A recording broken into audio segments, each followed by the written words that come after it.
Hi everyone, welcome back to my channel. My name is Abby if you are new here, and I'm a lifestyle content creator here on YouTube, but I am also a CPA. If this is your first time here, be sure to subscribe and turn on post notifications so you don't miss any uploads, and stick around for lots of lifestyle and lifestyle adjacent content as I go back to working a 9 to 5 in public accounting and tax after working for myself as a content creator over the last year. But I spent 2 years working at a big 4 firm in tax from January 2022 until December of 2023, and I've been job hunting for about half of this year and ended up getting a job as a senior associate working in tax that I start in December. And I thought it would be nice before I get too busy to do this to sit down and do a career focused Q&A. And let me just say, you all delivered on Instagram. I really didn't think I'd get that many questions, but you all asked some amazing questions on my Instagram story, and then I also have a couple questions from my YouTube comments when I mentioned wanting to do this video that I'll address in this video. I'm going to try to answer as many questions as I possibly can. I already kind of put down the ones I wanted to answer, and I'm just going to get through as many of them as I can, but there are a lot. And I divided the questions up into categories. So I have questions about being a content creator and being self-employed, and about my transition going from being self-employed back to the corporate world. And then I have a section that's kind of focused on my personal career goals and experience so far. And then I also have a section that's just going to be going over questions about my new job in general. And then lastly, a section for general accounting questions and advice. I want to start off with the questions about being a content creator full-time and adjusting and going back to the working world. And I think one of the most asked questions was, why did you decide to go back to the corporate world? The easiest explanation for me to give is to just say it was a financial decision. When I look at making this change solely through the lens of money, I honestly feel like a little bit of a failure, because obviously as a content creator, your income is extremely volatile. I had an insane Q1, and it was like the best quarter I've ever had in my life, which was such a blessing. And I feel like I really needed that to really just believe in myself for taking on doing this full time as an adult. But with making a lot of money in Q1, I set a lot of it aside, because I knew that with content creating, you can have an amazing quarter like that, can decline to barely anything the next quarter. And that's kind of what happened. My Q2 and Q3 were pretty low, but my Q1 was amazing. So I'm really thankful I set aside a lot of money in Q1, because when I look at everything through the lens of money and think about, okay, am I able to save what I need to for retirement after saving for taxes, general savings, and our bills, while also living somewhat comfortably? Because there's a lot of benefits that you don't get when you're self-employed. You know, nobody's paying a portion of your insurance premiums. Nobody's setting aside taxes for you. All of those things are very expensive. And I also pay for someone to maintain my books and for my taxes, which is definitely worth the investment, so I don't have to keep my hands in it. And after a year of doing this, when you look at my gross numbers over this past year, I probably made 10 to 15,000 more gross compared to the gross from my corporate job. But when you take out the taxes and insurance and the necessary business expenses like paying my accountant, the take home is definitely lower than the take home was from my corporate job. And with that take home, we kind of realized we're not able to consistently save what we think we should be and probably want to be saving, because nobody's contributing to my retirement but myself. So when you also take that into account, the take home becomes so much smaller very, very quickly when you take into account all the things I mentioned. So with all that being said, we were able to look at it and say, you know, like, this is great as supplemental income. Are we able to make this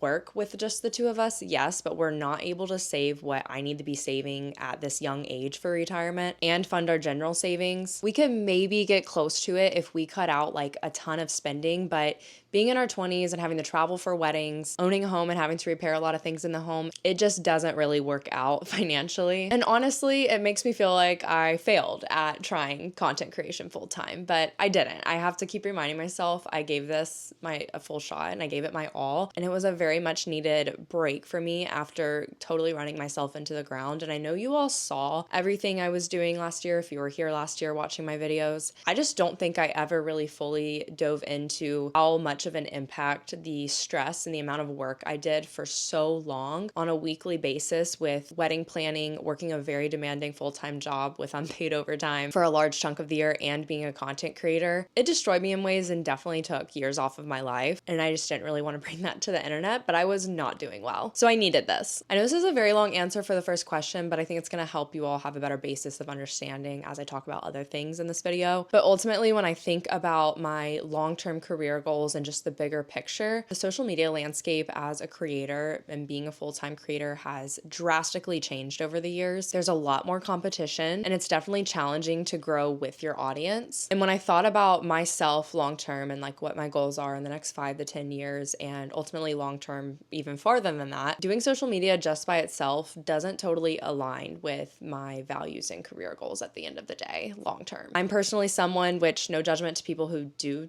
this, but I don't ever really see myself putting my children on social media in any capacity, and my husband and I do plan on having children eventually. And I don't want to say I'm going to completely stop doing social media. I just think it'll look different. So knowing that, I don't really want to put all of my eggs into the social media content creator basket right now while I'm young and in my 20s, when this is the time to be working hard in my career, when I don't see it aligning with my values long term, at least not in the way that I'm creating content right now. And with being a content creator full time, I have said this so many times for so many years, I don't enjoy it as much when it's my full-time gig versus when I'm doing it as a creative outlet. I find it a lot harder to be motivated to create content and to feel inspired because I feel like things have to be done a certain way. And social media can just be so draining and isolating, and I've really realized that over the last year. I'm someone who really craves fulfillment from the work I do, and people can tell me all day long that my content is leaving a positive impact on them or that it's helped them in some way, which I greatly appreciate because that's honestly just like my goal with my content at the end of the day.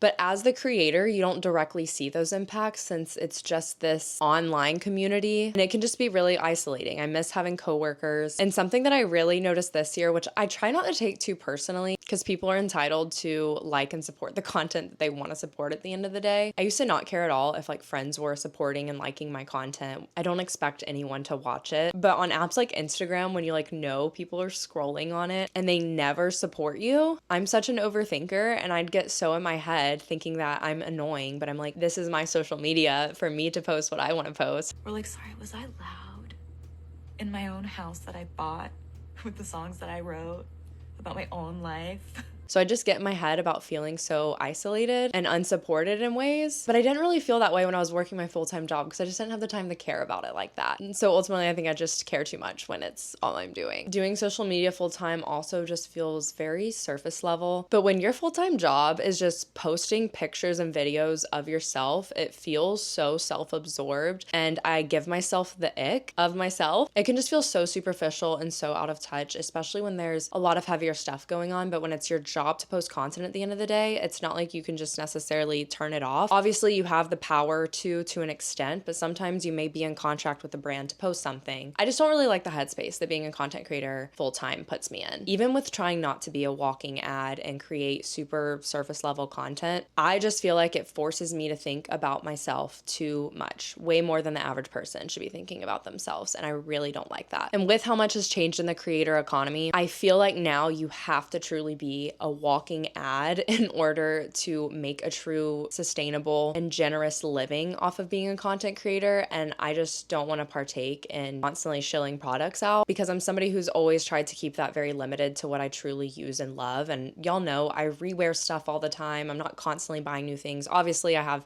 times where maybe I'm buying more than usual. And over the last year, I've just realized how much I get in my head with creating content because with it being more saturated, I'll sit down and I'll try to get inspired to create some content for short form or long form, whatever it is. And I'll go down this rabbit hole of thinking that I have nothing to contribute because there's so much content out there. And I think everything I do needs to be original for some reason. My brain just feels that way. So I'll get in this freeze mode where I just don't feel motivated at all and don't create anything. I feel like everything's been done before and I don't have anything of value to contribute. And I don't like that because it keeps me from working at the end of the day. That was the longest answer in the world, but it also touched on so many other questions that I received. So hopefully it'll help us speed through the rest of them. Did you still get the Sunday scaries when working for yourself? Not once. I never had the Sunday scaries while working for myself, but I didn't, and it was the best. And I really hope that I'm not just perpetually looking back on that when I'm working my new job. And this isn't me complaining, this is me just saying something that I think a lot of people don't realize or they don't don't realize the extent that this goes to. But you truly do have to be on 24/7. And trust me, I know what being on a lot of the time and like most of the day for work looks like in a normal job. But with social media, even when I'm not trying to be thinking about creating content, I'm trying to be in the moment, my brain is constantly thinking of ways I can create content in any moment, which makes it really hard to be present because then it's like every single thing you're doing becomes a piece of content. When you're going on vacation, it's like, oh, I can just take quick little 1-second video clips to make a reel. And yeah, you can, but at the end of the day, that's taking away from you being present on your vacation. Especially more recently, I just found myself feeling like I needed to do things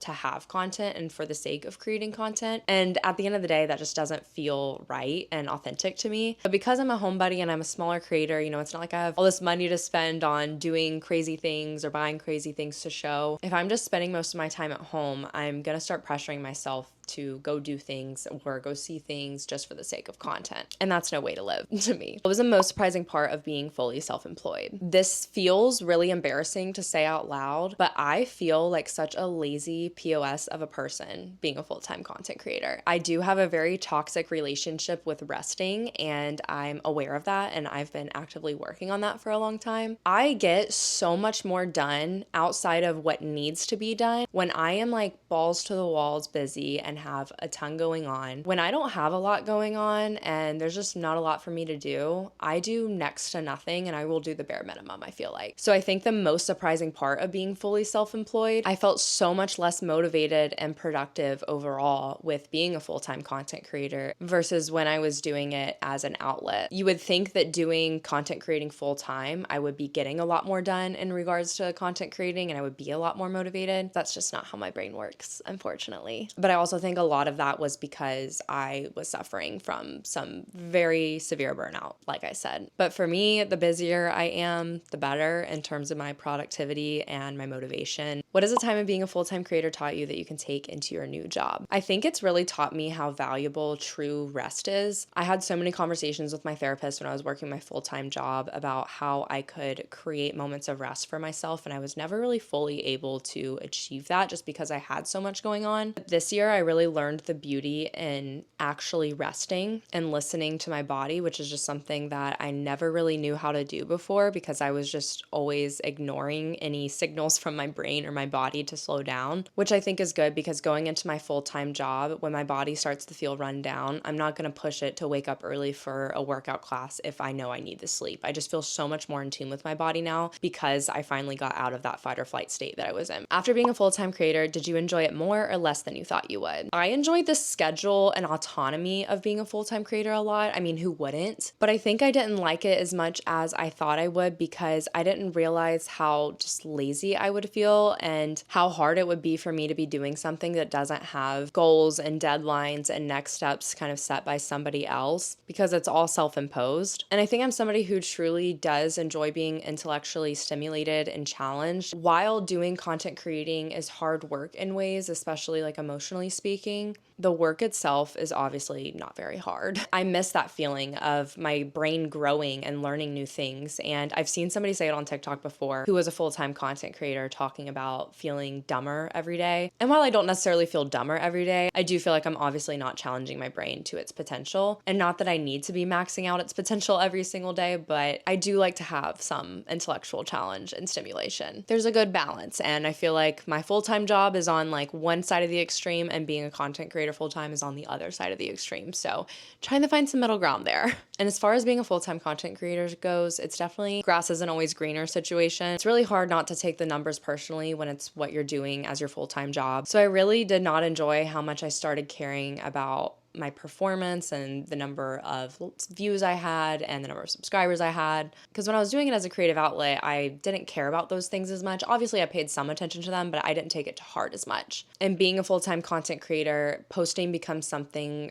that feels like a have to rather than a want to. And I enjoy it so much more when it's a want to. If you could go back and tell newly jobless Abby one thing, what would you tell her? I love this question. I would tell her it's going to be okay. Another thing I never really talked about was how truly anxious and stressed I was about doing this full time in terms of the monetary aspect of it and making it work, because obviously I had savings set aside in case I had months where I didn't make anything really, but obviously I was still stressed. And I think I would tell her you owe it to yourself to give full full-time content creation your all, but you can only do so if you truly let go and set the fears aside, which honestly, I wasn't really able to do. I think deep down, I'm so insecure about doing something untraditional. And I think the different economic environments that people grow up in absolutely impacts their ability to do things like taking big risk and being a full-time content creator. Someone who grew up in a very wealthy situation isn't going to feel the same fear of taking the risk of working for themselves as somebody who grew up in a less fortunate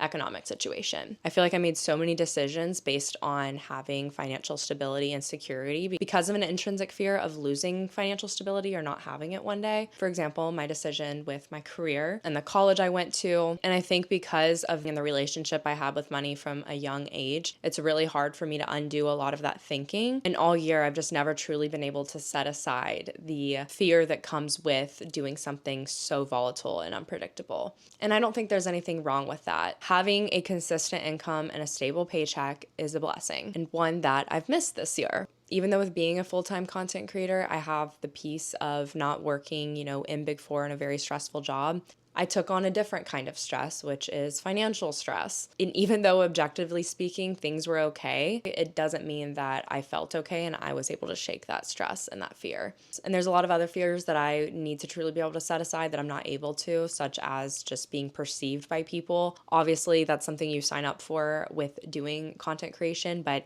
I'm so much more in my head about it when it's my full-time gig versus when it's not. How was the job search after taking a year off? I applied to 2 jobs in March. I interviewed with one of them, didn't get it. And then I'd say in June, I started applying to more, maybe 2 to 3 a month. And then in August, I started applying to a lot more. Doing the job search just through LinkedIn alone and LinkedIn applications alone is terrible. I started getting a lot more interviews when I leveraged my own professional network, which is something that I highly recommend and why it's so important to have a professional network. If you're looking for a job, using your connections can take you so far, especially with referrals. It was definitely really stressful interviewing because I'm just somebody that gets really spooked and freaked out while interviewing, but the more interviews I did, the better I felt. Do you think you had to settle into a tax role because you only had 2 years of experience? Yes and no. Yes, I feel like I had to settle with only having 2 years of experience because moving out of tax is very hard, especially if you're trying to go into more of a finance position, which is kind of what I was trying to do. Finance roles typically want audit experience if you're coming from accounting, but I don't think having only 2 years of experience hurt me in making a lateral move from one tax role to another because I was able to go from senior to senior and I am making a good amount more than I was when I left my last job. I will say with some of the industry tax positions I looked at, a lot of them were wanting someone with 4 to 5 years of experience because senior level in public accounting doesn't necessarily translate to senior level in industry. Senior level in public accounting, you reach after 2 to 3 years, depending on how fast you get promoted and what firm you're at, whereas senior level in industry can typically mean 5 to 7 years or 3 to 5. Depending on the company, at least from what I was seeing. So in order to go in the industry, I'd be taking a bit of a pay cut and kind of starting at more of an entry-level role for the tax positions I was seeing because they typically wanted very specific tax experience too. Do you ever want to go back to working for yourself? Maybe one day, never say never. I'm not going to sit here and say I'm never doing this again, but likely not as a full-time creator unless it was temporary or transitional, sort of like this last year has been for me. Unless something just totally takes off with my content, which I think would inspire me and give me the leverage I needed to create a product or service of my own. And then at that point, if I had some other thing to pour my energy and work into that was working for myself, but to where content creation wasn't the only thing I was doing, yes, I could see myself working for myself again. Did you ever consider staying in social media long term and not looking for a 9 to 5? Honestly, at the beginning of this year, I felt like I was going to be able to do that and I could just, say, okay, no more 9 to 5, no more corporate life, just because I was riding out the high that was working for myself for the first time. But as the year went on and I had more actual hard data in terms of finances, I kind of realized that unless we made a lot of lifestyle adjustments based on what I made this year, it wouldn't keep working. We would likely need to find somewhere that was cheaper to live, really cut down on expenses. And when I was looking at the next year, we have 5 weddings that I know of that we're going to next year, and 4 of them are destination weddings. So thinking of the $5,000 we're probably going to be spending on those in total, what I want to be saving at this age, and for just general savings savings, it just didn't really make sense to even be doing this full time. Last question from this section, how are you mentally preparing for the transition from being a full-time creator to the real world? I think the biggest thing I keep coming back to mentally is reminding myself that nothing grows inside of your comfort zone, which is a hard thing to say because I feel like working in tax and being a CPA is staying in my comfort zone because it's not allowing me to go all in on being a content creator, and it's the safer option of the two. But at the same time, being a content creator, I'm chilling in my comfort zone. There aren't a lot of challenges that you're presented with. I want to grow. I'm very scared of the change. I don't like change, but I'm reminding myself that change can be a good thing and it's going to open new doors for me, and it's ultimately in alignment with my long-term goals. And I keep telling myself like every day, this is going to be hard. It's going to be a change and it's going to be a transition. But then telling myself that this is ultimately what I wanted, and just because it's hard doesn't mean I can't do it. What do you foresee the future of your channel looking like now that you will no longer be doing this full time? Are you considering a channel rebrand of some sorts? I really like this question because I definitely see myself creating content in a different way. Like I said, I just don't see myself forcing myself to stay in this box of being like a 9-to-5 lifestyle creator, which is fine. And I'm not saying that I won't be doing those videos because I will. I'd like to incorporate more sit down style, like one-off videos, reading or bookish style content, makeup content, allowing myself to expand into those areas if I want. It's hard because I feel like I need to kind of just dive into one of them. I think subconsciously I've always pressured myself to do like the long work week in my life vlogs because that's what everyone loves and that's what performs best. But it's not about the numbers at the end of the day, especially with it not being my full-time job. I can really see myself though having more of a variety in my content when it comes to the videos that you see on my channel, and not being so specifically week in my life vlogs, just because my weeks are probably going to look very similar week after week. And honestly, I think a recipe for burning myself out would be to be doing week in my life vlogs every week with working. So I think to keep that work week in my life content fresh, I plan on incorporating other videos. If you have any ideas, if there's any specific like book related videos or planning related videos, beauty related videos you'd want to see, definitely let me know. Now for the personal career goals and experience section. Looking back, do you ever regret leaving your Big Four job? No, I don't regret it. There were definitely a lot of times this past year though where I found myself missing it, which feels so crazy to say out loud, but I think I just missed the stimulation, the camaraderie with my coworkers, the feeling of learning something new or completing something difficult. But that doesn't mean I regret leaving it. I was missing a lot of my coworkers and like thinking about them every day, but that doesn't mean I regret leaving it. What are your long-term goals? Do you want to take the CFO or controller or partner track? I got a lot of questions about, do you see yourself doing accounting long-term, staying in tax long-term? I'm open to transitioning to like different areas of accounting, and ultimately I was trying to get out of tax when I quit my last job and when I was applying to other jobs, but it got to the point where I realized, okay, I don't really think I'm gonna get out of tax very easily. And I was open to giving it a shot somewhere else because I kept thinking back to when my therapist told me a long time ago. She had seen a lot of people who worked in Big Four, and she told me that a lot of her clients would tell her they thought they hated accounting, but really they just hated Big Four. And I didn't necessarily hate everything about tax. Obviously, there's aspects of the job that I don't like, but there's definitely some things that I did enjoy doing that I like doing. So with that, I thought it can't hurt to give it a shot at another company. But long term, I don't see myself being partner. I just can't even fathom like climbing the ladder in that way. But I think where you work can make like such a big difference in what that looks like. So I'm not saying it'll never happen. When I was in college, I feel like I always envisioned myself as like a CFO or controller somewhere, but at the same time, I just don't even know. When I think about long term, I don't have this straight path and like this shiny thing I'm going for. It just feels like this big open field to me. My hope is that I love this next job. I am somebody that hates interviewing so much. So, my hope is that I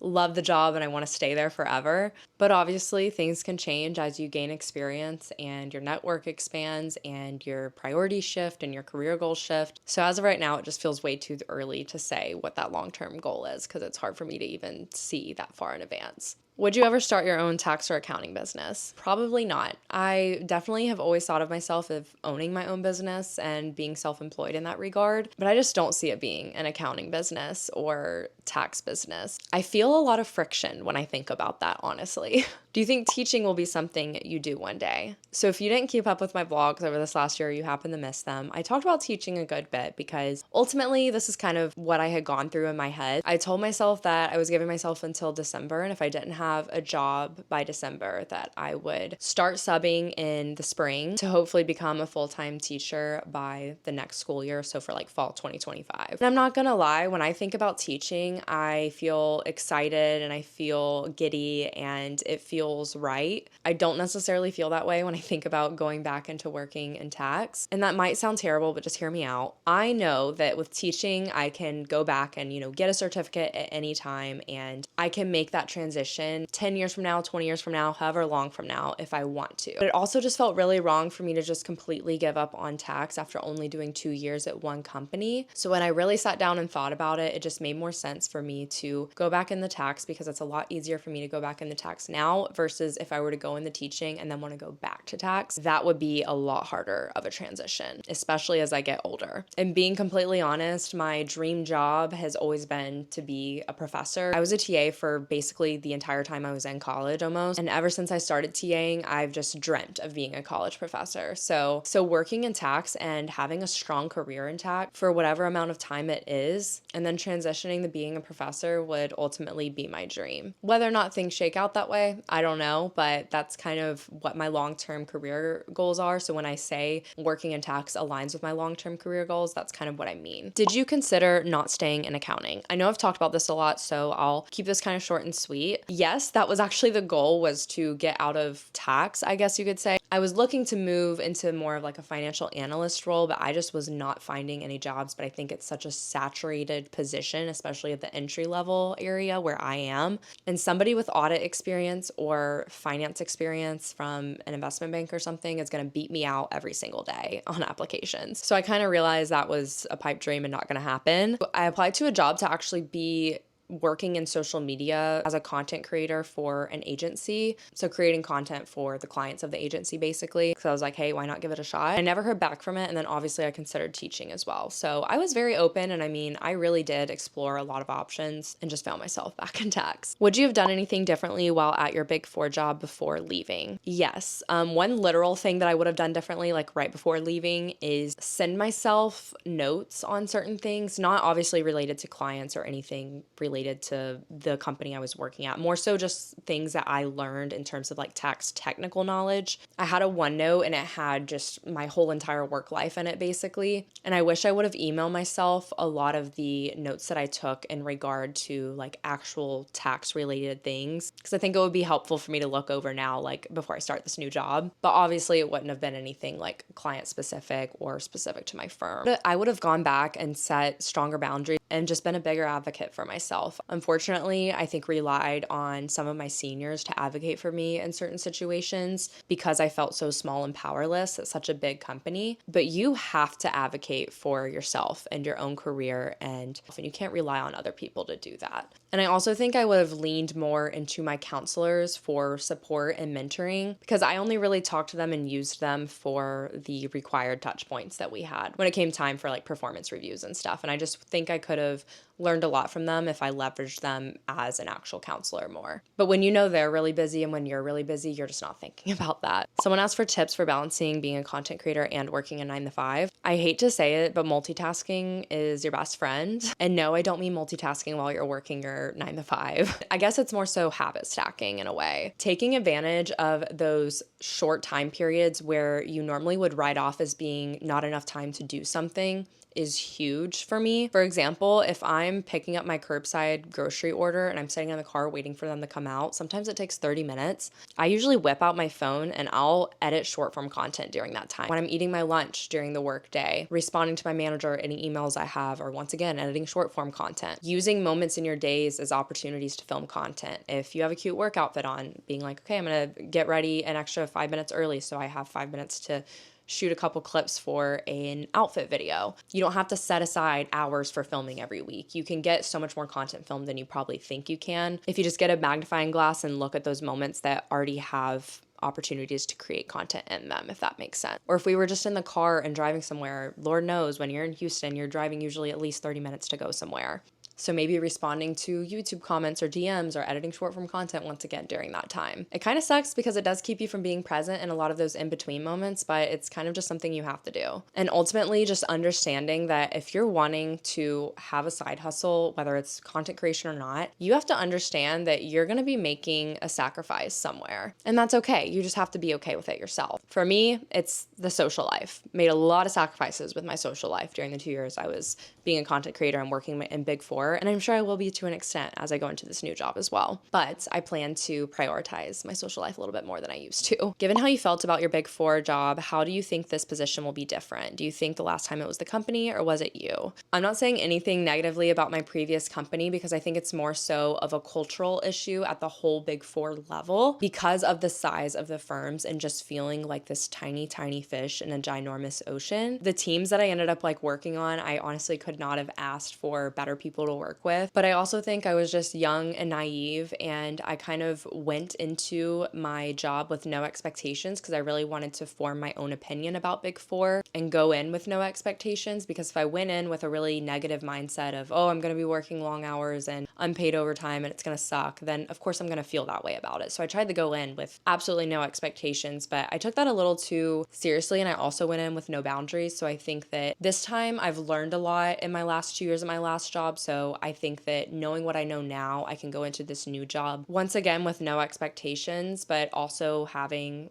a realistic expectation of what's to come, since I do have a precedent to go off of, while still setting and honoring my own boundaries. But I definitely think it was probably mainly me for not having any boundaries and just being a people pleaser and a yes man in my last job. What is life like financially, not in terms of physical currency, but in terms of habits, like when both you and your husband are in finance? If you feel comfortable, can you share what your husband does in comparison to you and how each position contributes to the overall financial stability of your household? So my husband works in private wealth management at a small private wealth firm, which is basically, doing the tax planning and the retirement and the savings and investments for people. So he more so works a lot with the stock market and long-term financial planning and works with individuals, whereas I work on tax returns for businesses rather than individuals. So when I'm doing a tax return, it's for a big corporation or for a partnership, and he's working on investment strategies for savings depending on people's risk tolerance and the money they have to invest in the market, and helping people make big financial decisions if they have children and they're wanting to have enough money saved for them to go to college, or if they're wanting to make a big purchase on a house, helping come up with strategies for saving and investing that help people achieve those financial goals. And I think with him working in that field, he definitely has more of a long-term vision when it comes to us as a couple than I do with our savings and investments and goals. For example, the other day we were talking about when the day comes for me to get a new car. I bought my own car 3 years ago, so it'll be paid off in 2 years. And he was saying, oh, if we keep your car to its full term once you've paid off the loan, he was like, you're just going to pay that car payment that you'll no longer have to me. And I was like, what do you mean? And he was like, not actually pay it to him, but what he meant was, since you don't have that $320 car payment anymore once your car's paid off, if you still are driving that car at the time, we're going to take that $320 and put it into our investments, since we've been used to spending it for 5 years, instead of thinking of it as $320 more that we have to spend on whatever else each month, if that makes sense. So he thinks like that. And while I can think like that if I want to, it's definitely not my default. My husband really wants a nice car. He loves cars so much. So he definitely has things he wants to spend on, but he's definitely the one who's just kind of guiding our savings and investments, I guess you could say, to make sure we're on track with our goals. Now going into questions about my new job itself. Someone asked what industry I'll be working in. So I'm still going to be working in public accounting and working in tax, which means I'm going to have a variety of clients. From what I know, I think majority of my clients will probably be in oil and gas, since I do live in Houston, and that's what I'm mostly experienced in. But I also think I'll have a good bit of real estate and manufacturing as well. Am I working from home or will I be in office? So I will be in office 3 days a week, which is going to be a huge change. My last job was hybrid. I was working downtown, which is definitely a farther commute than my commute will be at this new job, which is good that I have a shorter commute now, since I'll actually be going in the office 3 times a week. But at my last job, it was very flexible. You could kind of just go in when you wanted to, and you didn't really have to go in at all if you didn't want to. I never even met a lot of my team members who I worked with just because they never came in office, which is totally fine. But yes, it's 3 days a week in office. I'll probably be going Tuesday to Thursday, I imagine. I did try to negotiate this with them because none of my immediate team members actually work in the Houston office. They're spread out because I'm actually a part of the provision group at this company, which is a new group they started for working on tax provisions. And none of the people in that group work in Houston. So I kind of presented to them when I was about to sign my offer letter, given that none of the team sits in the Houston office, would it be okay for me to do 1 to 2 days a week instead of 3? But they ultimately said they want me in office 3 days a week. So I will be going in 3 days a week. Are you excited about this job? And what will you do differently to protect your mental health? I'm excited, but I'm also not. But I think that's very normal when you're going back into something that's a little intimidating and scary and new. I'm excited about the people I'll be working with because everyone I've met so far has just been absolutely wonderful. I'm excited for the new challenges it'll bring me just as a professional in the tax world.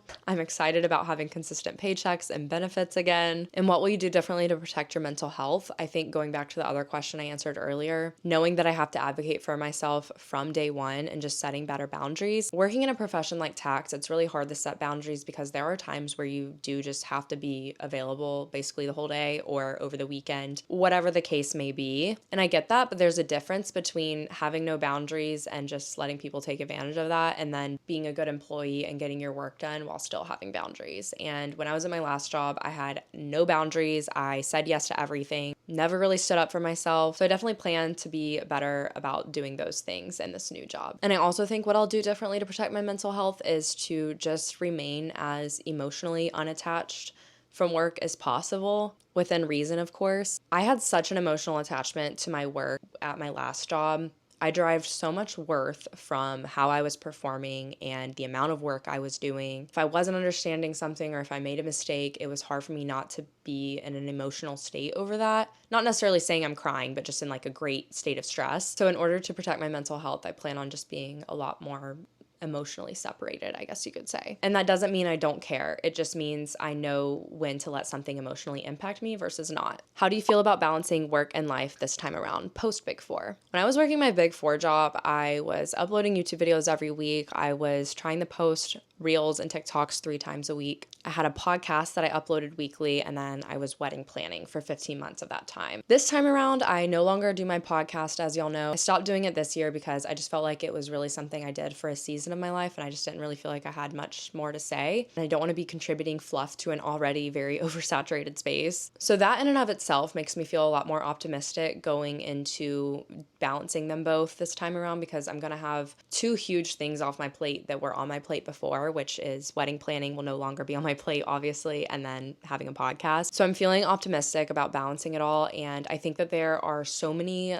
little moments for me to capitalize on in terms of creating short form content with working a full-time job, especially being in person, whether that's just setting my phone up as I put on my makeup for the day, or even if it's just the lip product I'm putting on for the day, or how I'm doing my hair for the office for the day, or my outfit for the office for that day. There are so many opportunities for me to create content. So I think in regard to short form content, I feel really optimistic because I feel like there's just so much more opportunity versus when I'm just working from home all the time. There's no inspiration for me to create that content because I'm not physically going anywhere or getting ready for anything. And then in terms of my long form content, I think I'm just freeing myself from the idea that my content needs to be the way it's always been. I don't need to be posting, the 40-minute week in my life videos that take me an eternity to edit. I can just do a day in my life if I want to. I can do one YouTube video where I just show what I wore to work every day that week. I can create the content for myself in a way that is exciting and inspiring to me while also providing value to you all without overworking myself. I'm also telling myself if I need to get an editor, if I'm wanting to continue posting on YouTube, because chances are I'm not going to have a ton of time to do so during certain seasons, and I just need to hire an editor and be okay with it. It's a little scary and weird to just be like, hey, edit all this footage of me, but I know it's very normal. What kind of boundaries will you set throughout busy season? And do you plan on setting boundaries early at your new job? So yes, I've already said I plan on setting boundaries early. I used to stress so much about going to workout classes, and I wouldn't let myself go to the workout class and sign up unless I knew that I'd be able to take the time and go in my old job for the most part. Whereas now it's like, no, I'm going to set this time aside. This is going to be an hour of my day that I'm giving myself to unplug completely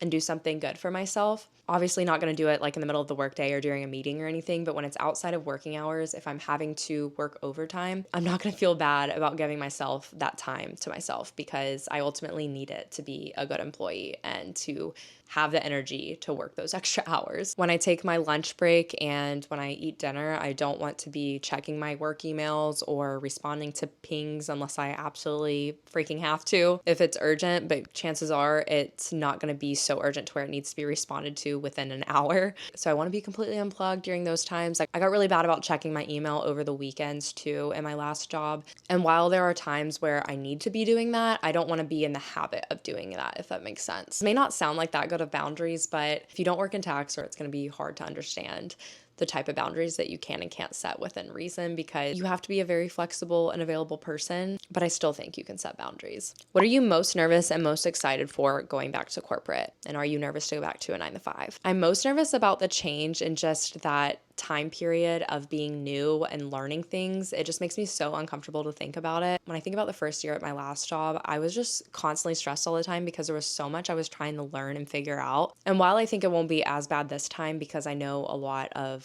things already from my previous job, I think just learning the ropes of the processes and the software and stuff at the new job makes me really nervous. And honestly, I'm nervous about going in office 3 days a week. I'm excited about it, but at the same time, I'm very nervous because I don't really know how it's going to impact my energy levels when it comes to having the energy to edit videos over the weekend. And I'm nervous about the weeks that I don't really have a ton of work and I'm having to go in office and just sit in the office all day because the time goes by so slowly when that's the case. Like, I would genuinely rather be busy than have nothing to do because I hate sitting in the office with nothing to do. That never even happened in my last job. But when I was an intern, I had nothing to do for like most of the week, and just sitting there waiting on the time for me to leave to arrive was just the worst thing ever. So I'm nervous about like the off season and having to go into the office and not having a ton of work to do. The culture of this company seems so great, and I feel like they all really work well together. And when it's not busy season, it seems like they do a lot of things for professional development, community involvement, and that kind of thing. So I think that will be great. I'm nervous about the busy seasons and feeling the same way I did in my last job, but I'm very optimistic that things will be different. I'm most excited about having benefits and a consistent paycheck again. I love being able to save money. I love obviously spending it on certain things, and I love having the freedom and flexibility to spend money on things that make me enjoy life, and it's such a blessing that I will never take for granted. What are your thoughts on doing busy season again? It is such a daunting thought to even like think about the fact that I'm going to be doing them again, because when I left my last job, I was fully of the mindset that I would never do another tax busy season again. And here I am. But I know I can do it, and I know I'm capable of it. And like I said earlier, I keep telling myself that there will be less on my plate than there was when I was doing my busy seasons previously. But then also, based on what I mainly hear, I don't expect the busy seasons to be as grueling at a middle market sized firm as they were at Big Four. So I don't think there will be as much on my plate in that regard either. So of course, I'm dreading the busy season, but unfortunately, that's just part of tax. How will you adjust your routines when you transition back to work? I definitely see myself doing more of a variety in workout classes. Right now, I go to 6:30 a.m. workout classes at F45, but I'll have gym pass at my new job, which I had at my last job as well, which I love having, and I really want to try out different workout classes. There's a lot of different fitness studios within like a 10-minute radius from my new job, so I'd love to try out some places nearby, either on the way home from work or on the way to work. Probably on the way home from work, if I'm being honest. I'll probably never do on the way to work. Since I will be working in office 3 days a week, I think my workout split might change, because right now I try to do Sunday to Tuesday and then Thursday and Friday working out, and I take off Wednesday, Saturday, but I could see myself maybe taking off 2 of the days, like Tuesday and Thursday during the week on the days that I'm going in office, and then working out on like Sunday, Monday, Wednesday, Friday, and Saturday, just to make my life easier with having to go in office. This isn't really a routine adjustment, but we plan on hiring somebody to clean our house every 2 weeks. And I just think that that's going to be something that will ultimately help my headspace a lot, and also just take a lot off of both of our plates, especially going in the busy season. I don't want to be bothered with having to clean on the weekends, because I think especially with going in office 3 days a week, the last thing we're going to want to do on the weekends is spend half a day cleaning our home. I'm fine with maintaining our home throughout the course of the 2 weeks, but every 2 weeks, I think that it's going to be totally worth our money to have somebody come in and deep clean so we don't have to worry about it and spend our time doing it, because I do see, in terms of routine, I see my weekends being much, much, much more sacred in terms of taking the time to truly rest and recharge, because I'm going to be going in office 3 days a week. I will need that time on the weekends to rest and charge my social battery, obviously work on content creating things, and I'm sure I'll be waking up a little bit earlier and going to bed a little earlier too. And someone else asked what parts of this new job drew you back to the accounting world. In my last job, I did work on provisions, It was the first thing I worked on actually when I started my job, and it's something that I worked on throughout my whole 2 years there. Revisions are typically something that is done quarterly and at year end, but I felt like with experience, I was really starting to understand them pretty well and felt really confident in my ability to do them and felt like I was good at them. So I'm excited to be a part of that group and kind of specialize in that. I'll still be preparing tax returns, like business tax returns for partnerships and corporations, which I also did at my last job. But at my last job, I did like 80% of compliance, which basically just means, preparing the returns, and then like 20% provisions. Whereas in this new role, I think it'll be more of like an even split between the two.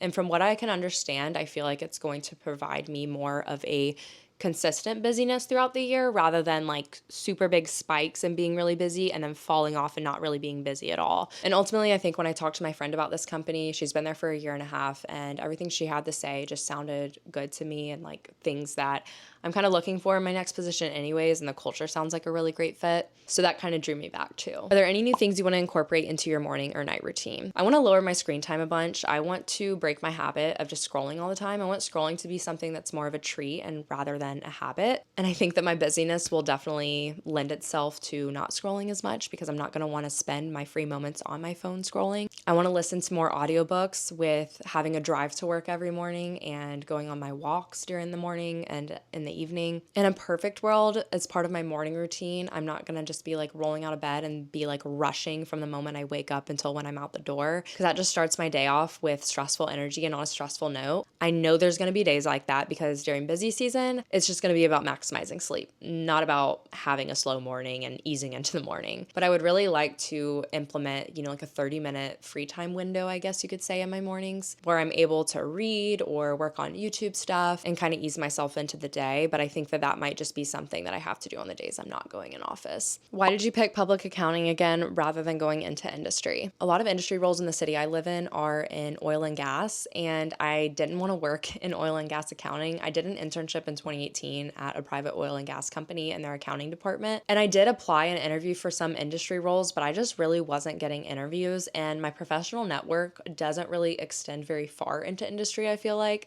Most people I know and have connections with, everybody's in public accounting still. And a lot of the industry positions were paying less than public accounting was working in tax, which is definitely new because public accounting is definitely kind of caught up to industry pay, whereas industry used to pay a lot more, and a lot of people left public accounting for that pay jump in industry, but it's not really there anymore, at least at a lot of the companies I was applying to. Now going into general accounting advice and questions, someone asked about accounting career progression and how long it typically takes to get promoted. So it depends, but in public accounting, you typically spend 2 to 3 years at the staff or associate level. It's equally called both things, I feel like. And then you typically spend about 3 years at the senior level and then about 5 years at the manager level before you're promoted to senior manager. I'm not 100% sure on the senior manager level. I can't even remember. So I'll put on screen what it typically is once I look it up, and then move on to partner if you end up becoming a partner. But becoming a partner is not guaranteed. But that's kind of like the set hierarchy that most public accounting firms follow. Any advice for a master's of accounting student who may want to do tax in the future? Take a tax class if you can and see how you feel about it. It's not going to completely mirror what the real world is like in tax, but it'll give you a good idea of whether or not you like it. I personally hated my audit class that I took my senior year of college, and my tax classes I also didn't really like, but I tolerated them more than my audit class, you could say. But if you're still not sure about whether you want to do audit or tax, I personally recommend going in the audit and starting with it, because exiting from tax is so much harder than exiting from audit, like I've talked about. With audit, you do a lot of financial statement analysis, and those skills are very transferable into finance roles,